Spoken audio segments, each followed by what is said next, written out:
Hi friends, welcome to rupees kitchen. இன்றைக்கி நம்ம பார்க்க போகிறது பொங்கல் அன்னைக்கு உள்ள வீடியோ தான். இது சக்கரை பொங்கலுக்கு, அது வெண்பொங்கலுக்கு வச்சுட்டேன். இது பருப்பு சாம்பாருக்கு வச்சுருக்கேன். இப்போ இன்றைக்கி நான் என்ன பண்ணுறேன்னு பாருங்கள். நல்ல நேரம் 9லேருந்து ஆரம்பித்து 12க்குள்ளே சாப்பிடணுன்னு சொன்னாங்க அம்மா. ஸோ 9:10க்கு நான் இப்போ ஸ்டார்ட் பண்ணுறேன். மொச்சக்காலாம் நைட்டே உரித்து ரெடி பண்ணி வச்சுட்டேன். அது சக்கரவள்ளி கிழங்கு. அது பார்த்துட்டு என்ன பண்ணலான்னு பார்க்கலாம். தண்ணி பிடிச்சி வச்சாச்சு அந்த கிண்ணத்தில். அது பருப்பு எப்பவும் போல் பெருங்காயம் அந்த இதெல்லாம் போடுறதெல்லாம் போட்டு வச்சுருக்கேன். இப்போ இதில் பால் வாங்கி வச்சுருக்கேன். இது வெறும் தண்ணி கொதிச்சிச்சின்னா பொங்கி ஊற்றாது. ஸோ பால் ஊற்றிக்கலாம். ரெண்டுத்துலேயும் பால் ஊற்றிட்டு நல்லா கொதிக்கட்டும்.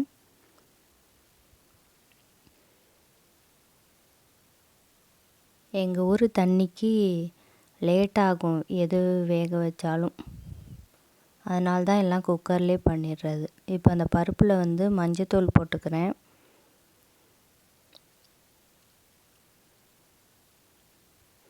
அப்புறம் கல்லுப்பு போட்டிருக்கேன்.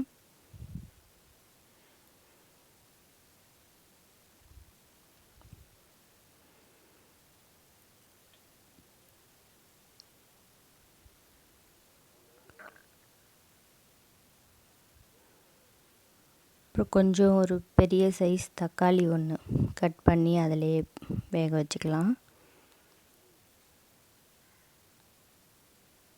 பெருங்காயம் ஆல்ரெடி போட்டுட்டேன். இப்போ க்ளோஸ் பண்ணி ஒரு விசில் 10 நிமிஷம் நான் எப்போதும் வைப்பேன். அது மாதிரி வச்சுக்கிறேன். இது இந்த இலை கட்டலைன்னு நினைப்பீங்க. அது இந்த நெருப்பு பட்டுருன்னு ஒரு பயம் எனக்கு. அதனால் ரெடியானோன்னே இறக்கி வச்சு கட்டிடுவேன். இப்போ மூடி போட்டுக்கலாம்.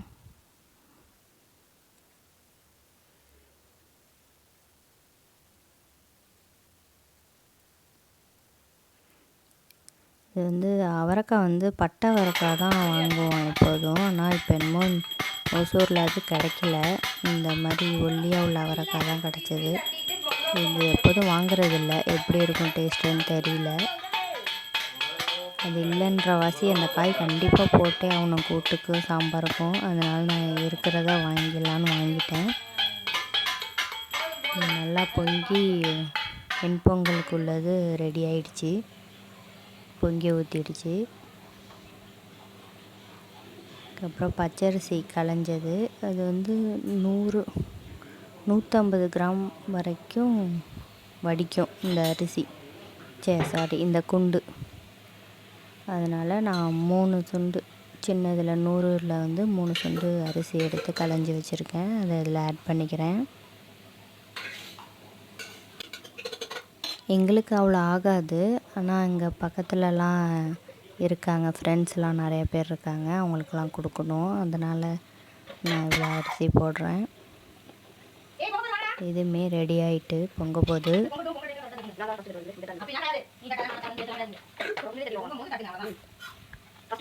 அது சின்ன அடுப்புன்ற வாசி பொங்கிய வலும்பில் நிற்குமே தவிர ஊற்ற மாட்டுது கீழே.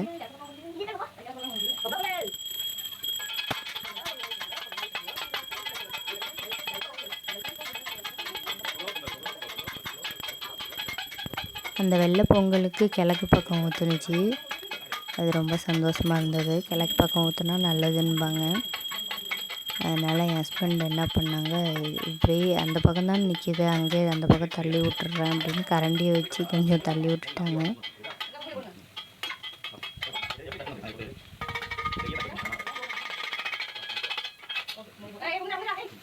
அதுவும் அப்புறம் பொங்கியும் ஊற்றிடுச்சு. ஹாப்பி தான்.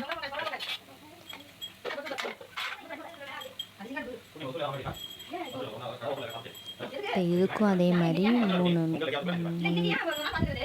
300 கிராம் அரிசி இதில் ஆட் பண்ண போகிறேன்.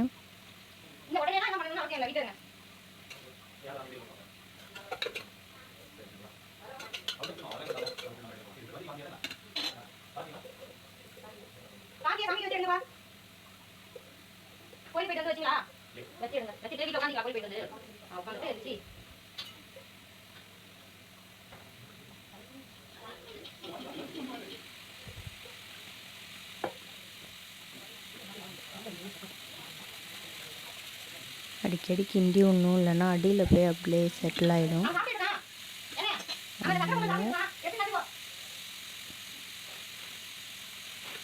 இதுக்கப்புறம் நான் வந்து பாசிப்பருப்பு, வெல்லம், முந்திரி உடச்சி அது எப்படின்னா கட் பண்ணியிருக்கும் பாதி பாதியாக, அந்த முந்திரி அது வாங்கியிருக்கேன்.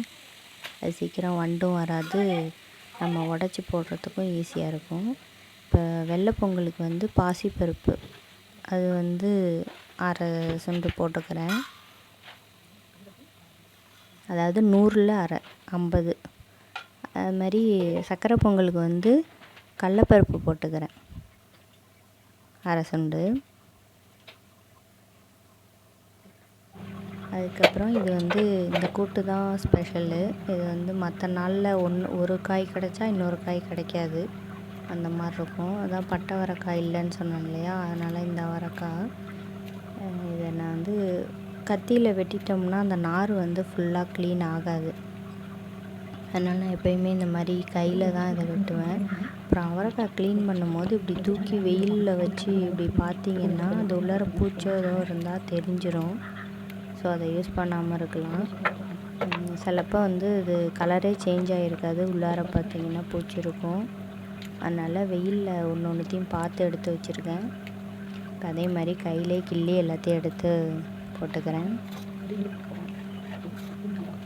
அதில் என்னென்ன காய் இருக்குதுன்னா மொச்சக்காய் இருக்குது, அப்புறம் அந்த சீனிக்கிழங்குன்னு சொல்லுவோமே அது இருக்குது, அப்புறம் இந்த அவரைக்காய் போடுறேன். பட்டை அவரைக்காய் இன்னும் டேஸ்ட்டாக இருக்கும்.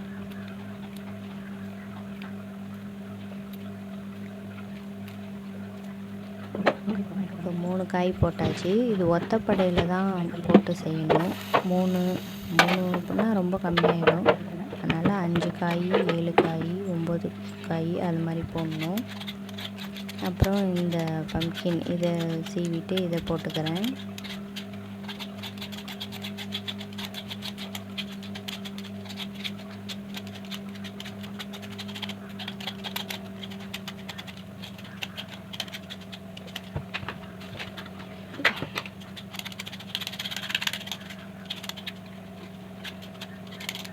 டயத்துக்குள்ளே செய்யணும் அப்படின்னா ஒரு பதட்டம் வந்துடுது.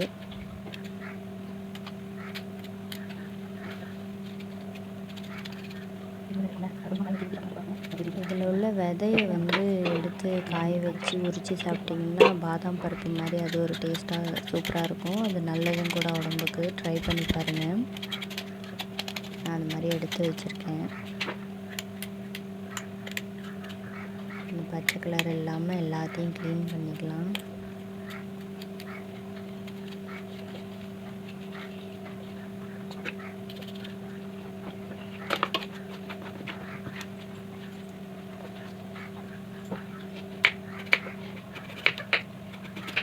அப்புறம் இந்த சாப்பிங் போர்டு வந்து சில பேர் வீட்டில் கருப்பு கலராக சேஞ்ச் ஆகிடும். இப்போ நான் அதை வாங்கி 1 இயருக்கு மேலே இருக்கும்னு நினைக்கிறேன். இல்லை 1 இயர்னாச்சும் இருக்கும். அது என்னென்னா யூஸ் பண்ணிவிட்டு நைட்டு எப்போ யூஸ் பண்ணிங்கனாலும் தண்ணியில் ஒரு கழுவி வச்சிட்டிங்கன்னா அது கருப்பாகவே ஆகாது. சில பேர் வந்து விளக்குற இடத்துலையே அதை தூக்கி போட்டுடுறாங்க. அதனால் அது கருப்பாக அதை பார்க்கவே அதில் காய வச்சு வெட்டுறதுக்கே நல்லாவே இருக்காது. அந்த மாதிரி இருக்கும் பார்க்க. உடனே க்ளீன் பண்ணி வச்சுருங்க. தண்ணியிலே ஊறக்கூடாது. அப்புறம் வாழைக்காய் ஃபுல் இது தேவையில்லை, ஸோ நான் பாதி போட்டுக்கிறேன்.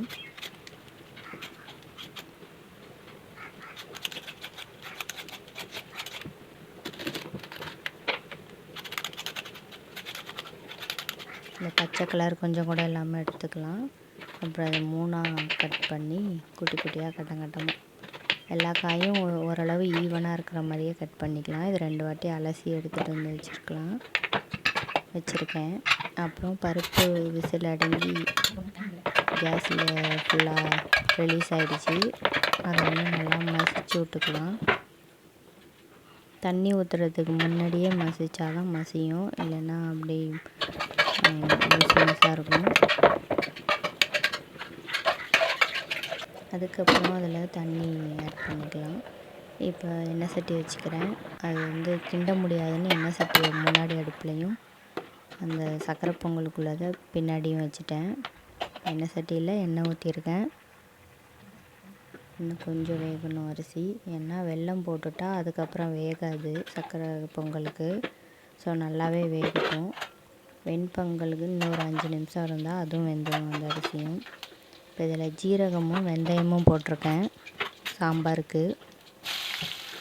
அப்புறம் வெங்காயம் போட்டிருக்கேன்.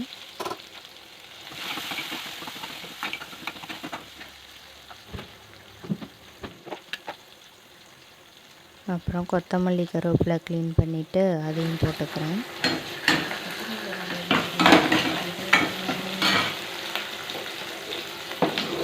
வெண்பொங்கல் ஆல்மோஸ்ட் ரெடி ஆகிடுச்சு. கொஞ்சம் தண்ணியாக வந்து ஆஃப் பண்ணால் தான் அப்புறமே கொஞ்சம் திக்காகிடும் அது. இப்போ இதை கரைச்சி எடுத்துகிட்டு வந்திருக்கேன் பருப்பை, அதை இந்த இதில் ஆட் பண்ணிக்கலாம்.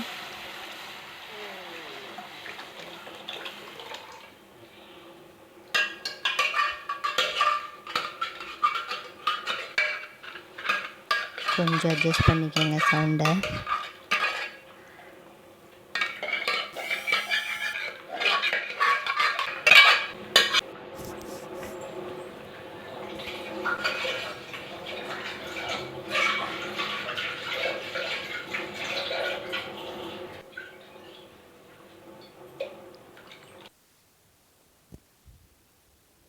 இப்போ இதே குக்கர்லேயே இந்த காயை வேக வச்சுக்கலாம். வெள்ளைப்பொங்கல் ரெடி ஆயிடுச்சு.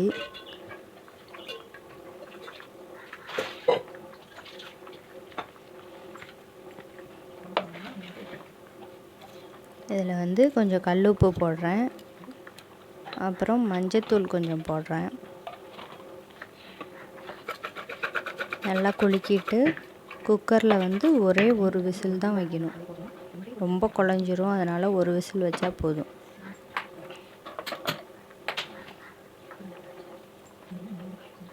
ஃபங்க்ஷன் அன்னைக்கு மட்டும்தான் அந்த மாதிரி 4 அடுப்பு யூஸ் ஆகுது.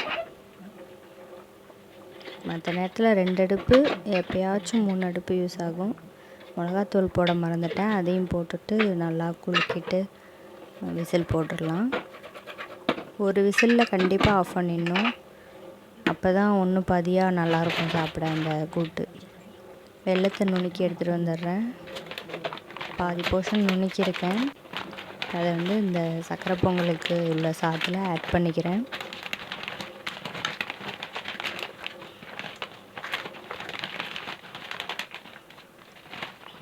அதை கிண்டி பார்ப்போம். கிண்டி கொஞ்சம் வெல்லம் கரைஞ்சோன்னே தெரியும் இந்த அளவுக்கு இனிப்பு வருமா வராதான்னு. இன்றைக்கி வேலை வாயில் போட்டு பார்க்காம சமைக்கணும். அப்படியே கெஸ்ஸிங்கில் தான் ஓடிக்கிட்டுருக்கு. இப்போ தண்ணி நல்லா கொதிச்சுட்டு மிளகாத்தூள் போட்டு நல்லா கிண்டி விட்டுக்கிறேன்.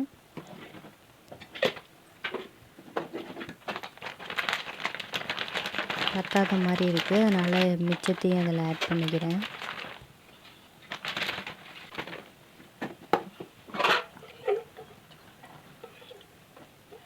சாம்பாரில் இந்த உரித்து வச்சுருந்த மொச்சக்காய் அவரைக்காயெலாம் இப்போ அரைச்சி ஆட் பண்ணிக்கிறேன். நல்லா கொதிக்கும் போது போட்டால் சீக்கிரம் வெந்துடும். அது ஒரு விசில் அடித்து முடிய போகுது. மூடி போட்டு நல்லா வேக விட்டுடலாம். அதுக்கிடையில் ஒரு பல்லாரி நறுக்கி வச்சுருக்கேன். சக்கரை பொங்கலுக்கு இந்த இனிப்பும் பத்தலை. அப்புறம் சைடில் இருக்குது பாருங்கள் வெல்லம், அதையும் இந்த ஒரு பாக்கெட் ஃபுல்லாக போட்டோன்னு தான் இனிப்பு நல்லா இருந்தது. சாமி கும்பிட்டுட்டு அதுக்கப்புறம் அதை ஆட் பண்ணி சாப்பிட்டோம். தேங்காய் திருவிக்கிறேன். தேங்காய் மேடையிலே வச்சே நான் திருவிடுவேன்.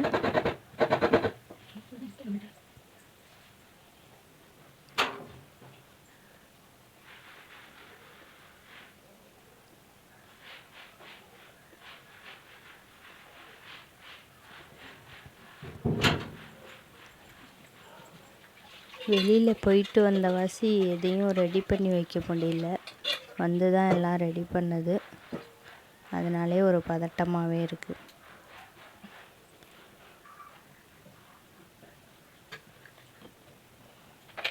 மாற்றி வச்சுக்கலாம். பெரிய அடுப்பில் குழம்பையும் சின்ன அடுப்பில் இந்த கூட்டுக்குள்ளே சட்டி வச்சுருக்கேன். பேலன்ஸ் தேங்காவை திருவிட்டு இப்போ எண்ணெய் சட்டி வச்சு காஞ்சோன்னே எண்ணெய் ஊற்றியிருக்கேன்.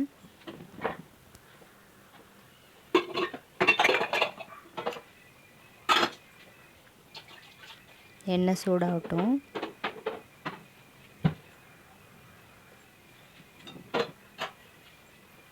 கடுகு போட்டுக்கிறேன். அப்புறம் உளுத்தம்பருப்பு போட்டுக்கிறேன்.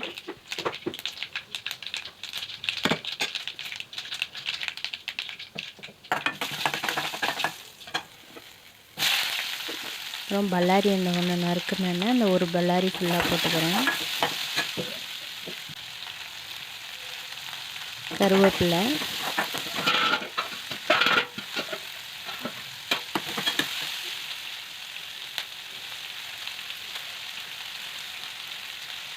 நல்லா பொன்னிறமாகட்டும். கொத்தமல்லி கொஞ்சம் போட்டுக்கிறேன். அப்புறம் அந்த ஒரு விசில் விட்டு விசில் அடங்கிடுச்சு. இப்போ ஓப்பன் பண்ணி அதை கொட்டிக்கலாம். தண்ணியே ஊற்றக்கூடாது. இந்த அலசி போடுற தண்ணி மட்டுமே போதும். எக்ஸ்ட்ரா தண்ணி ஊற்றினா ரொம்ப அப்புறம் இதாகிடும். அப்புறம் அதுக்கிடையில் வந்து தேங்காய் மிக்சியில் எடுத்துருக்கேன். அப்புறம் சோம்பு போட்டுக்கிறேன். அதிலே அதை அரைச்சி எடுத்துக்கிட்டு வந்துக்கிறேன். அரைச்சாச்சு. நல்லா மைய அரைச்சி அதிலே ஊற்றிடலாம். ரொம்ப தண்ணி ஊற்றக்கூடாது. கொஞ்சோண்டு அந்த மிக்சியை கொஞ்சம் தண்ணி ஊற்றி கலக்கி ஊற்றிக்கலாம் மிக்சி ஜாரில். குழம்பும் ஆல்மோஸ்ட் ரெடி ஆகிட்டு இதை நல்லா கிண்டி விட்டுருக்கணும். இந்த பச்சை வாடை போகணும். சோம்போட பச்சை வாடை அது வரைக்கும் கொஞ்சம் கிண்டி விட்டுக்கலாம். ரொம்ப மசிச்சிடக்கூடாது.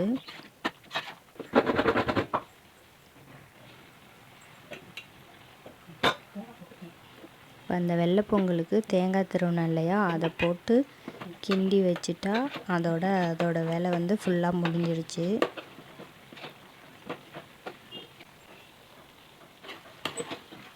இந்த காயும் அவ்வளோதான். இந்த மாதிரி தண்ணி ஃபுல்லாக வற்றி வாசனை வந்து இன்னும் கொஞ்சம் வேகணும். ஏன்னா அந்த சோம்பு வாசனை அடிச்சிச்சு. இன்னொரு 5 நிமிஷம் இருக்கட்டும். அதுக்கிடையில் குழம்புல உள்ள காய் வெந்துடுச்சான்னு பார்த்தேன். அதுவும் ஓகே, வெந்துடுச்சு. இன்னொரு கொஞ்சம் நேரம் இருந்தால் போதும்.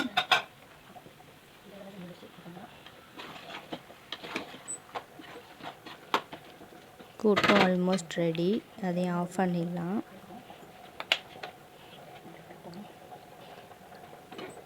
அதை எடுத்து வச்சுட்டு இன்னும் ஒரே ஒரு வேலை தான் பேலன்ஸ் இருக்குது. சின்ன ஏனமாக வச்சுட்டு நெய் இது வரைக்கும் சக்கரை பொங்கலில் ஊற்றவே இல்லை. அதனால் 4 ஸ்பூன் நெய் ஊற்றிக்கிறேன்.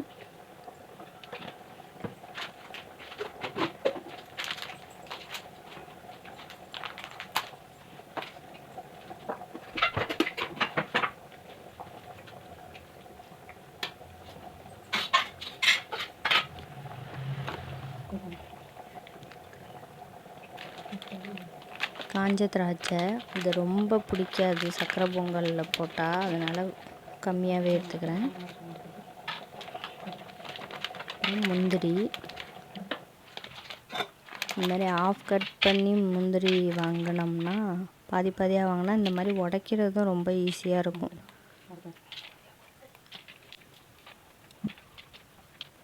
நான் ஒரு பாதியை 3 உடச்சி போடுறேன். அப்போ எல்லா இடத்துலையும் இருக்கும், நல்லாயிருக்கும் சாப்பிடும் போது.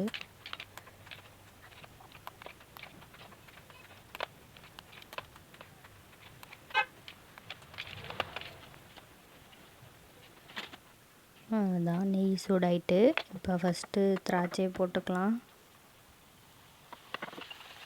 கொஞ்சம் பபுள் உப்பி வந்தோடனே அடுப்புலேருந்து எடுத்துடணுமா. நான் கருக்கிடுவேன் மோஸ்ட்லி. இப்போ தான் அது பதம் தெரிஞ்சிருக்கு. அதே மாதிரி இது முந்திரியையும் நல்லா வறுத்து அதில் போட்டுக்கலாம்.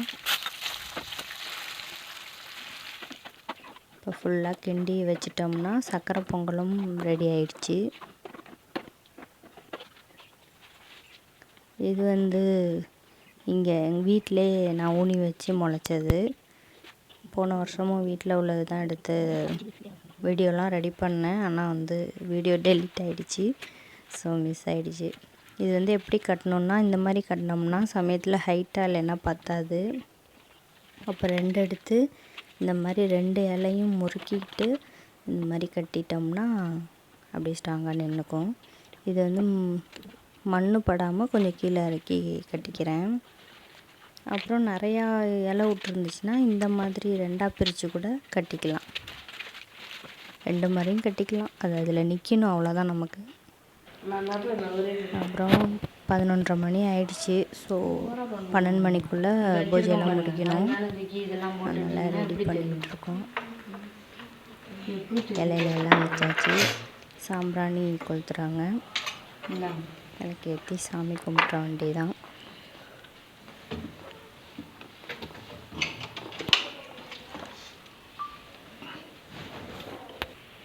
அந்த பூஜை வீடியோவில் சொல்லியிருந்தேன் பார்த்தீங்களா, இலை அங்கே தான் போடுறது. அங்கே போட்டால் சாமிக்கு நேராக வசதியாக இருக்கும். எல்லா இடத்துக்கும் சாம்பிராணி காமிச்சிட்டு எல்லோரும் சாமி கும்பிட்டுக்குங்க. எல்லாம் நல்லா இருக்கணும்.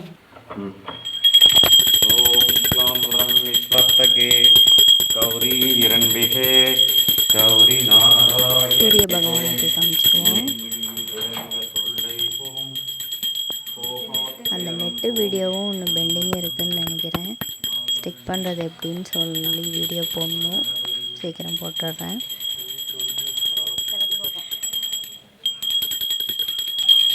நல்ல தரிசனம்.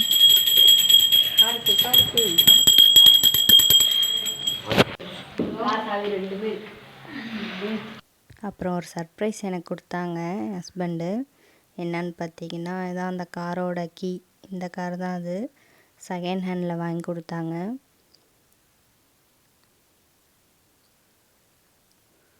என் பிள்ளை சின்ன பிள்ளை காரை சுற்றி காமிக்கிறானா, பார்த்துக்கங்க. எனக்கு ரொம்ப பிடிச்சிருந்தது. K10 இது. Semi automatic. ஆட்டோமேட்டிக்காகவும் ஓட்டலாம், மேனுவலாகவும் ஓட்டலாம். அந்த மாதிரி இருந்தது. நான் கேட்ட மாதிரி காம்பேக்டாக குட்டியாக அழகாக இருந்துச்சு. எனக்கு ரொம்ப பிடிச்சிருந்தது. ஃப்ரைடே நைட்டு வந்துச்சு காரு. அப்புறம் சனிக்கிழமை பேச்சுவார்த்தை நடந்தது. ஞாயிற்றுக்கிழமை புக் பண்ணி வாங்கியாச்சு. பிக் சர்ப்ரைஸ் தான் எனக்கு. அப்புறம் அன்னைக்கு காலையில் வெளில போயிருந்தேன்னு சொல்லியிருந்தேன். இந்த கோயிலுக்கு தான், பிள்ளையார் கோயிலுக்கு போயிட்டு பூஜை போட்டுட்டு காருக்கு தேங்காய் உடைச்சிட்டு அப்புறம் கோயிலே ஒரு சின்னதாக கொஞ்சம் ஓட்டுருந்தாங்க. அதை கொஞ்சம் ஓட்டிட்டு ஃபுல்லாக முடிஞ்சது பொங்கல். உங்களுக்கெலாம் எப்படி இருந்ததுன்னு எனக்கு கமெண்ட் பண்ணுங்கள். பொங்கல் எப்படி கொண்டாடினீங்க? ஹாப்பியாக இருந்தீங்களா? Happy Pongal to all. என்னோடய சேனல் பிடிச்சிருந்தா சப்ஸ்கிரைப் பண்ணுங்கள். இது என் பையன் வரைஞ்சது, அதையும் பார்த்துருங்க. Bye friends.